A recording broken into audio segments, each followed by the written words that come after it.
ఈరోజు షబే మేరాజ్ యొక్క పవిత్రమైన జాగారం.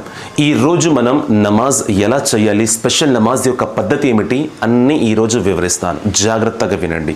అందరికన్నా ముందు నమాజే ఇషా చేయాలి. నమాజే ఇషా చేసిన తర్వాత మీరు 12 రకతుల నఫిల్ నమాజ్ చేయవలసి ఉంటుంది.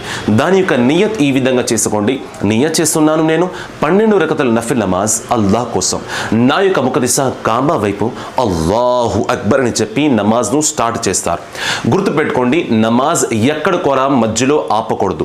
2 రకల తర్వాత అయినా లేదా 4 రకల తర్వాత అయినా నమాజ్ని ఆపకూడదు. కంటిన్యూస్గా 12 రకల నఫిల్ నమాజ్ మీరు చేయవలసి ఉంటుంది. సనా సూరే ఫాతిహా తర్వాత సూరా కలిపారు. 2, 3, 4 ఈ విధంగా ప్రతి రకత్లో సూరే ఫాతిహా తర్వాత సూరాని యాడ్ చేసుకుంటారు. అది మీ ఇష్టం. ప్రతి 2 రకల తర్వాత అత్తయ్యాత్ కోసం కూర్చోవాలి. ఆ సమయంలో కేవలం అత్తయ్యాత్ మాత్రమే చదవాలి. 2 తర్వాత 4, 6, 8, 10 ఈ విధంగా ప్రతి 2 రకత్ తర్వాత అత్తయ్యాత్ చదివి 12వ రకత్లో అత్తయ్యాత్ తర్వాత దురూద్ ఇబ్రాహిం దుఆయ్ మాసూరా చదివి నమాజ్ను పూర్తి చేస్తారు. ఇది నమాజ్ యొక్క పద్ధతి. ఆ తర్వాత 100 టైమ్స్ మీరు ఇది చదవండి.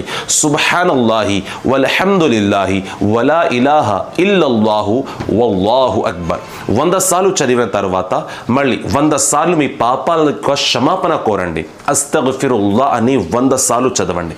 మళ్ళీ 100 సార్లు మీరు దురూద్ షరీఫ్ మీకు వచ్చింది దురూద్ షరీఫ్ చదవండి. ఆ తర్వాత మీరు దువా చేసుకోండి. ఖచ్చితంగా మీరు ఈ పద్ధతి అంతా కంప్లీట్ చేసి దువా చేసినట్లయితే అల్లాహ్ మీ యొక్క దువాలను స్వీకరిస్తాడు. ఈరోజు పవిత్రమైన జాగారం. ఈరోజు మహాప్రవక్త సల్లల్లాహు అలైహి వసల్లం వారు అల్లాహ్ను కళ్ళారా చూశారు. పైగా మీరు అల్లాహ్ని సంతోష పెట్టేందుకు నఫిల్ నమాజ్ చేశారు. పాపలు క్షమాపణ కోరారు. మహాప్రవక్త వారిపైన దురూద్ షరీఫ్ చదివారు. అలాగే మీరు ఈ విధంగా దువా చేసినట్లయితే మీ దువాను అల్లాహ్ ఖచ్చితంగా స్వీకరిస్తాడు.